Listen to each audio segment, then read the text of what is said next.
3 रोटियां बच गई थी। तो क्या हुआ, जो रोटियां हमारी बच जाती है ना तो वो हम जनरली गाय को दे देते हैं। बट रोटियां ज़्यादा बची थी तो मैंने सोचा कि इसको हम क्यों ना टुकड़ों में तोड़ के पार्क में डाल देते हैं, जिससे कि चिड़िया वो खा लेगी, है ना। तो मैंने अपने फादर साहब को बोला कि मैं इसके टुकड़े करके पार्क में डाल देता हूँ ताकि चिड़िया खा ले। पापा कह रहे रात में कौन सी चिड़िया खाती है भाई। मैं कहा अच्छा ठीक है। तो मैंने कहा इसको चलो फिर बाहर रख देता हूँ, अंदर नहीं रखता, नहीं तो अंदर ख़राब हो जाएगी, है ना, उसके अंदर बॉक्स के अंदर।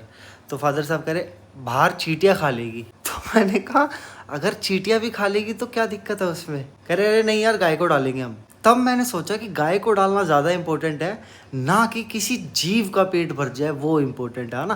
देखो मेरे फादर साहब है, मैं उनकी पूरी रिस्पेक्ट करता हूँ। अब मेरे फादर साहब गाय को क्यों खिलाना चाहते हैं, क्योंकि शायद उनके मन में कोई स्वार्थ है अपने मन के लिए। उनको पता होगा कि इस काम से मुझको पुण्य मिलेंगे, है ना, गाय को खिलाने से मुझे ये पुण्य मिलेगा वो पुण्य मिलेगा, जो कि उन्होंने पढ़ रखा है और समझ रखा है ना। अगर कोई सही डिसीजन ले तो वो डिसीजन ये होगा कि किसी भी जीव का अगर पेट भर जाए तो ही वो एक निस्वार्थ प्रेम होगा उस जीव के प्रति, या निस्वार्थ कर्म होगा, है ना। अब हम लोग सोचते हैं यार मैं तो इतने अच्छे कर्म करता हूँ, मैं तो इतना बढ़िया तरीके से लाइफ को मैनेज करके चल रहा हूँ, सबका भला कर रहा हूँ, ऐसे कर रहा हूँ वैसे कर रहा हूँ, तो मेरे साथ ही बुरा क्यों होता है, मैं ही क्यों कर्म मेरे साथ ही गलत क्यों होता रहता है हमेशा, है ना। मैं आपको बता दूं किसी भी कर्म के पीछे अगर आपका हल्का सा भी स्वार्थ है, जो कि हम खुद नहीं देख पाते, कोई ना कोई स्वार्थ होता है किसी भी कर्म करने के पीछे। दैट इज वाई उसका आपको कभी भी पुण्य नहीं लगेगा भाई। ये सिर्फ मेरे फादर साहब की प्रॉब्लम नहीं है,